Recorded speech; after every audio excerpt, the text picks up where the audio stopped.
And whether you like him or not, whether you like her or not, whether he's a nice guy or not, whether he's a bum or not, he's a bum that you picked to make 2 children with. And if he shows up to see the children on a Wednesday, and he's given you some indication that he wasn't going to be there on Wednesday, and for no other reason than he said he wasn't going to come, you don't let your children see him, that's wrong. But that's wrong. It's not between the 2 of you. He could be the biggest bum in the world. He lived with his children. His children know who he is. They have a right to see their father unless he is abusive to them, dangerous to them, which I assume that prior to 2007, you never made that allegation. Would that be a fair statement? That would be fair. Well, then unless he had some psychotic breakdown, which I doubt. Well, which I doubt. Nothing changed with regard to his love for his children from 2007 to 2009, except that you were PO'd with him. Now, that's unfair. Whether you like that or not, it's unfair. It's unfair for the children. Unfair to him, I don't care about. Unfair to you, I don't care about. But it's unfair for the children. And if you deny them the right to see their father, they will eventually hate you. I want you to understand that. I want you to be prepared for the fact that if you don't let your children visit meaningfully with their father, there will be a day down the road when they will hate you, justifiably so. Do you get it? Do you get it? Justifiably so, because you will have allowed your anger to get in the way of their relationship with their father. Good, bad, or middle of the road. That's who you picked to make them with. You don't visit your bad judgment onto your children. Do we understand each other? I understand you. I don't agree with you at all. I don't give a...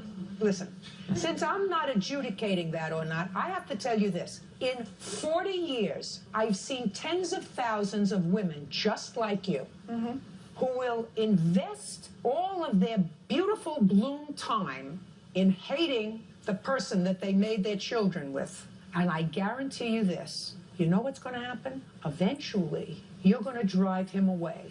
He's got a beautiful new fiance, and he and this beautiful new fiance will go on and make a beautiful new family. And one day he's going to say, I'm tired. I want to see my kids. I would love to see my kids, and I feel badly that I'm not seeing my kids. But she really is an SOB, and she created this problem, and when they get older, they'll see me, but I'm not going to waste my time anymore.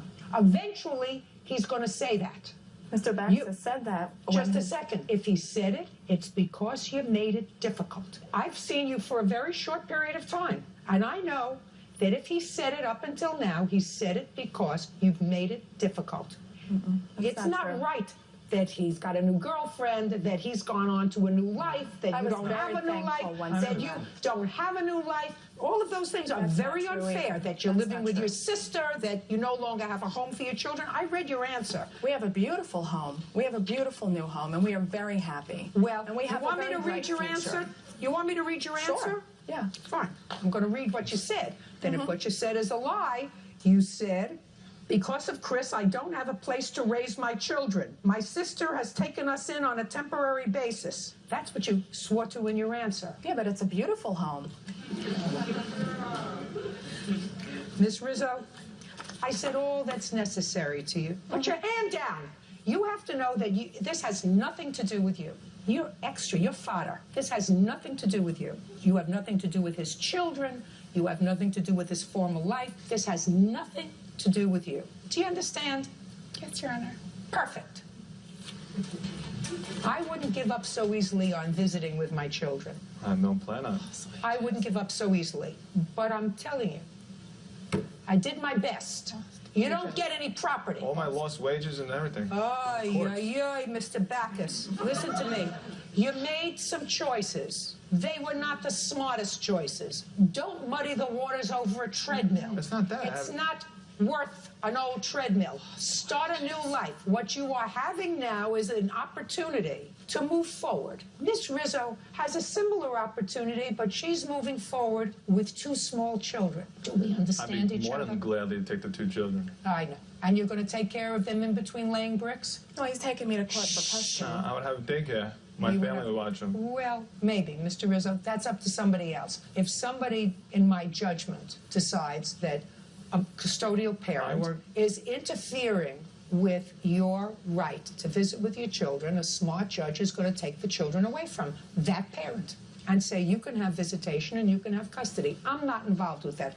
I'm telling you, don't muddy up the waters on stuff that you haven't had in your possession for 2 years and don't need. Because Goodbye. Thank you. What is our excuse when they step out, ma'am? You'll wait there. Because you just keep not making orders of protection against me to keep me away from my kids and belongs in the house. Because he threatens my life and he threatens my way of life on a regular basis. And then she changed the locks and I had no way to even get back in there. Threatens to kill me in order to gain custody of our children. But I want my belongings back and I guess I'm not going to get them.